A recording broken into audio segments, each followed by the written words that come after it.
Little sister calling me a parasitic leech. Enjoy the Amish lifestyle. I'm 28 years old and live in a town with an inflation crisis. I moved back in with my parents since we have a good relationship. I buy all the groceries and pay the electric bill. My little sister, 16, however, was not happy. She was saying that I should be a man and move out again. A few weeks ago, she started continuously calling me a freeloader and a parasitic leech. My parents are anti-tech.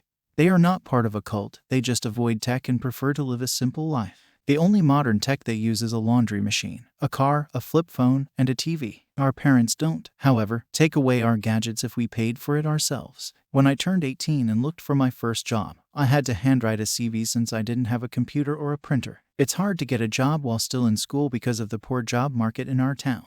My little sister was lucky. I bought her a smartphone with data plan since she was a young child, yet she was continuously calling me all these names. Eventually, my little sister's constant name calling got on my nerves and I came up with an idea. As the smartphone is under an active installment plan, I simply repossessed the smartphone.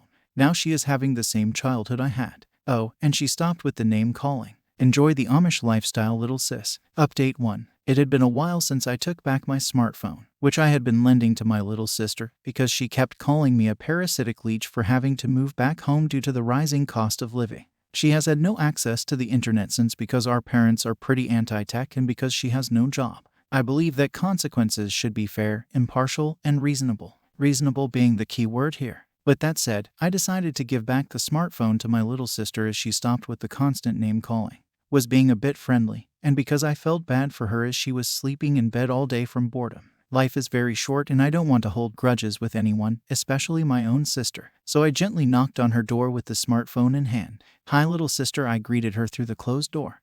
What's see? My sister yelled. I replied, well, I was going to give you back the smartphone but it seems like you want to be left alone, so I'll leave you be. Enjoy the day, lil sis. She then came out begging for the phone back. I told her that my friend really needed a smartphone so I was thinking of giving it to him. She sighed and went back in her room. She's sleeping now. I think I'll let her buy her own phone this time. Hopefully she will mature in the coming years. She was a sweet child a couple of years ago and I hope that she'll be a sweet person in a couple more. Final update on Christmas morning. After my last standoff with my little sister, where a smartphone had become a pawn in our game of household politics, I noticed her demeanor had shifted. She was less combative, perhaps a sign of change. I couldn't, however, resist one last move in our little chess game. For Christmas, I bought my sister a new woolen beanie, but I also dug up another old smartphone from my drawer, a phone with a shattered screen and a very poor battery life. I wrapped them up in a parcel and left it underneath the Christmas tree with a note saying, "A tool for the responsible adult." Her initial excitement quickly fizzled as she seen the phone's condition.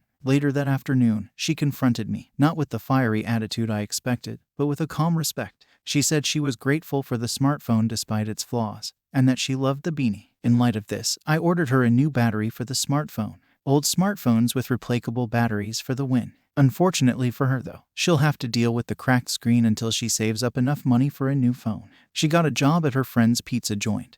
And this is petty revenge after all. Disclaimer, while I do not express to or admit to any remorse or liability, I understand that my initial actions hinged on borderline theft. I apologize for any offense caused to the Amish community. Emulating these actions with your loved ones may result in estrangement. Merry Christmas and a Happy New Year.